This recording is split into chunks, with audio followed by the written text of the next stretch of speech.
Hey guys, welcome back to the channel. It's been a little bit since I've done a video for my regional prep series, but I've had a lot going on.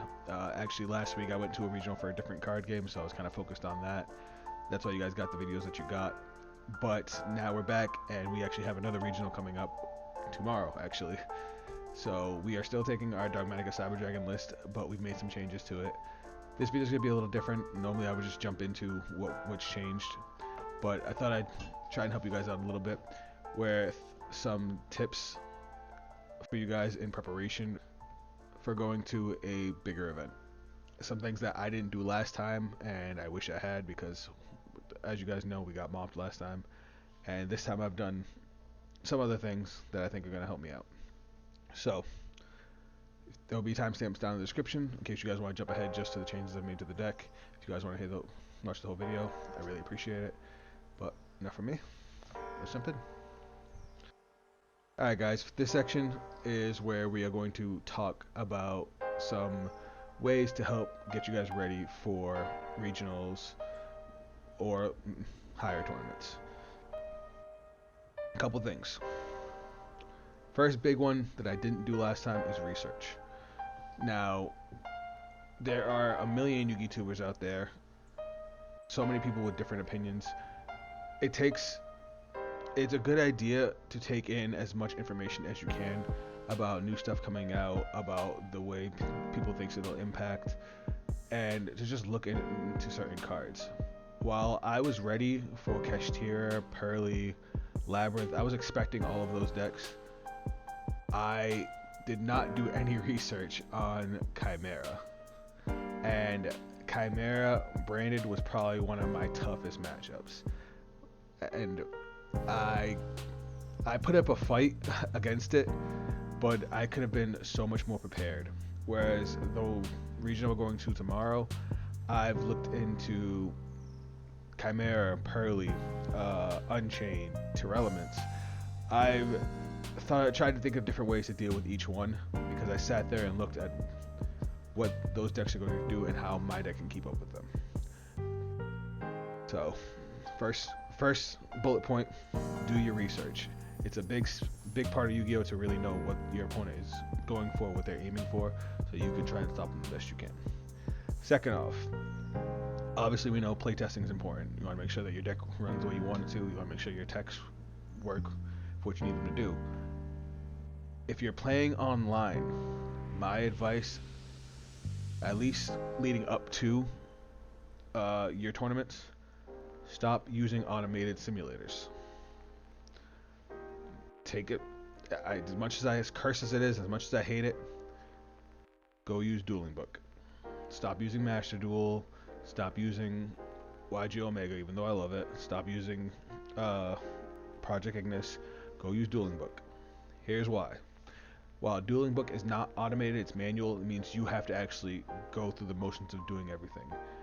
Another problem I had at the last regional was that I was messing up some of my combos because I was missing, certain card placements, certain cards in the graveyard. I got so used to letting the game do it for me using automated systems that when it came down to certain combos, I would fuck it up. So that was a huge thing for me, and I thought of the best way to circumvent that.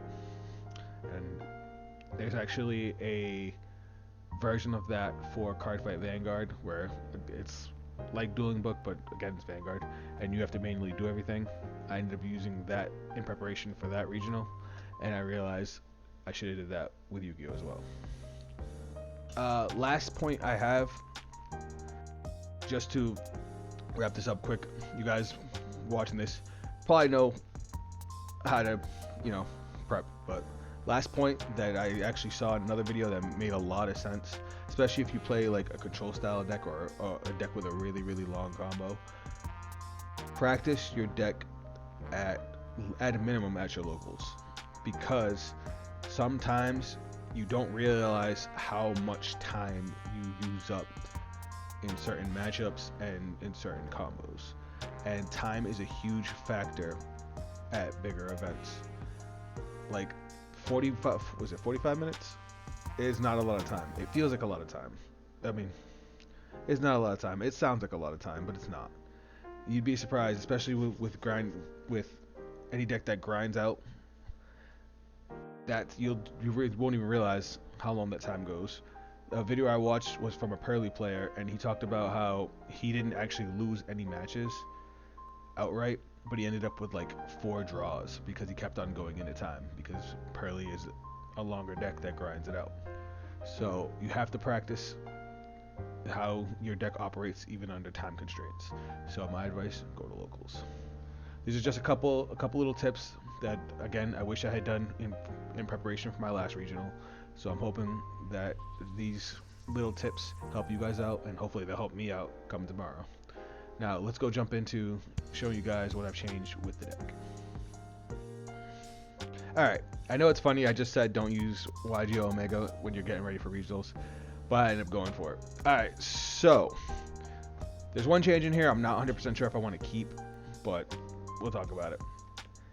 So, first things first, we knocked down Ecclesia down to 2. And we replaced it with a Call by the Grave. The reason I did that is because I started developing a really bad habit.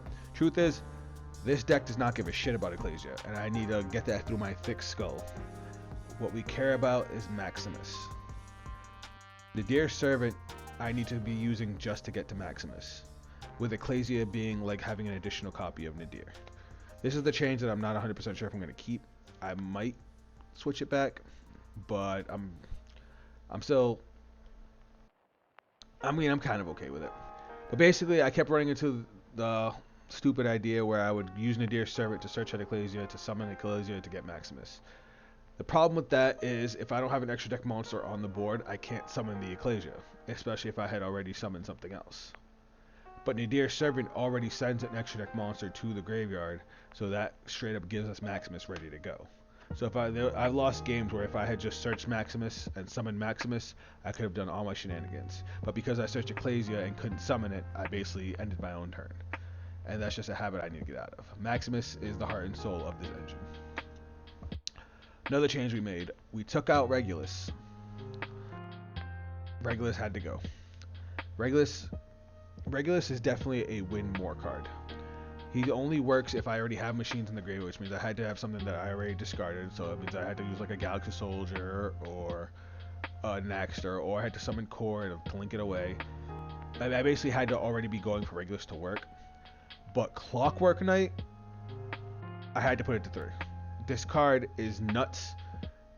It's good going first, it's good going second, especially in this build. Obviously going second, we have it as a contact fusion out. So it gets around a lot of cards with a lot of protection. It can get around Pearly. It can clear Unchained boards without actually destroying them.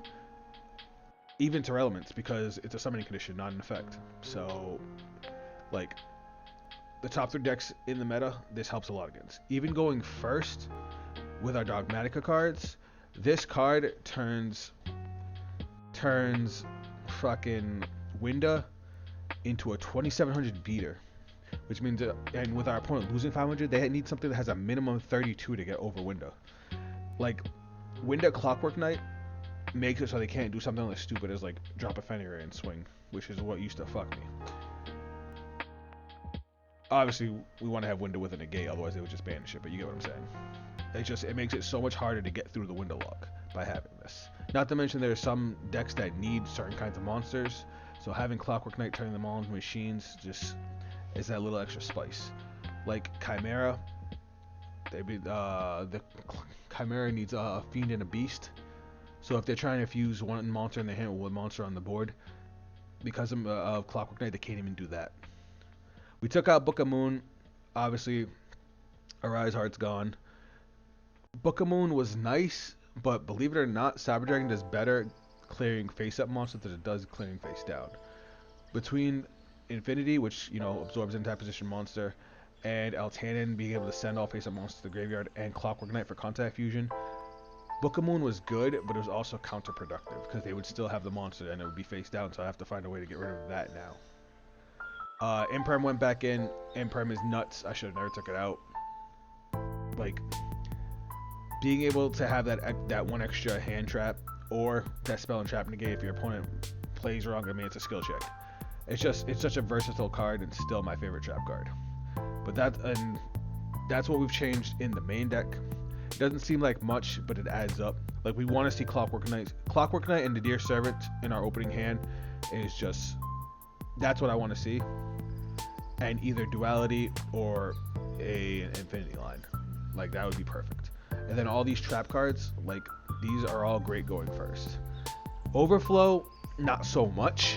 I was actually going to take Overflow out because it's bad against Unchained and it's bad against Tearlaments.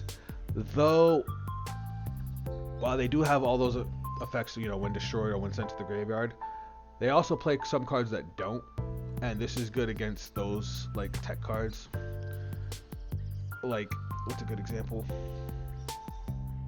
For example, Wave King Caesar.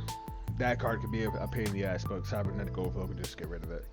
Obviously, I've seen a bunch of Tearlament decks that have played, like, other stuff, like Dragos Tapalia. Just nix that real quick, too. Same with Dogmatika Punishment. I mean, they're there to help me facilitate my other engines, but they can still be helpful with removal, especially with something we've added into our extra deck. Now, if you look at our extra deck is basically the same except for this. We swapped out one Entes for a Malong. For anybody that doesn't know what Malong does, all we care about is when it's sent to the grave effect. When it's sent to the grave, you can choose a face-up card your opponent controls and return it to the hand. So it is a non-destruction removal, which is going to be great against either Tears or Unchained. It's also really, really good against Sword Soul. I know Sword Soul's not.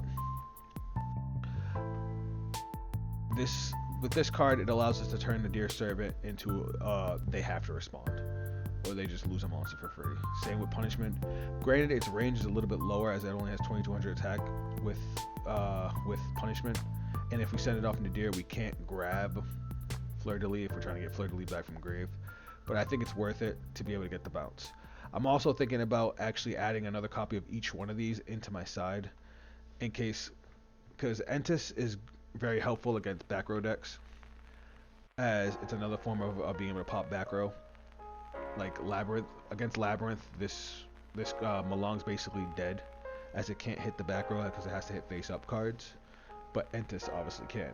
So I might put it into the side, like if I go against Unchained or Tearlaments, I can side in the other Malong. Or if I go against a back row deck, I can swap it out for Entis to be able to pop back row. This is most likely what we're going to take for our side, though I'm a little hesitant on both Silent Graveyard and Ultimate Slayer. Secret Village of the Spellcasters is nuts.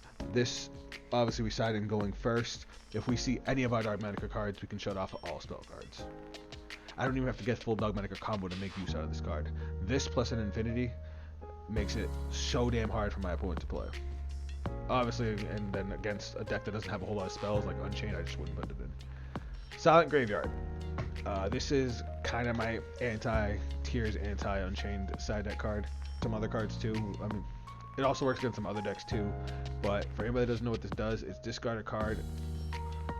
Effects that activate in the graveyard this turn are negated. The reason I'm so nervous about this card, A, it's a discard. I don't really like discard cards.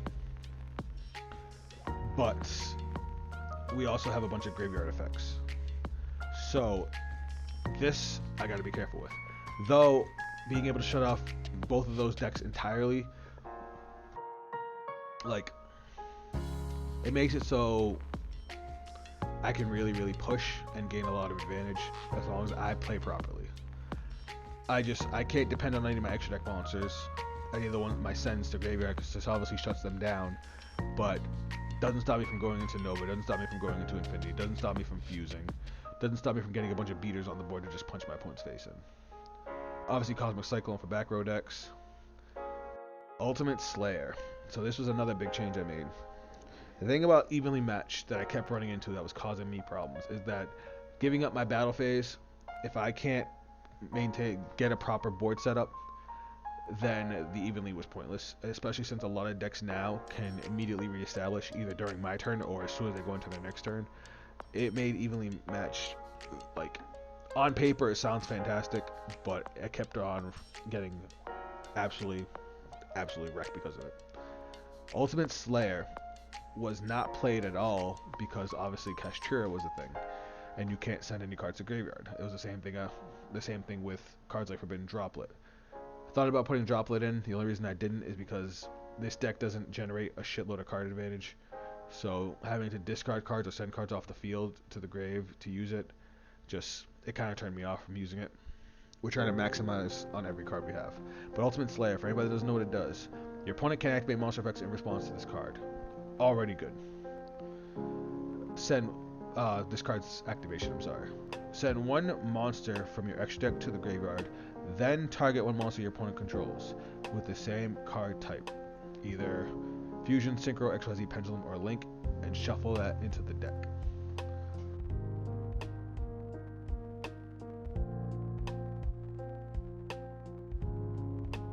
So, just double checking, the send and the target is the cost.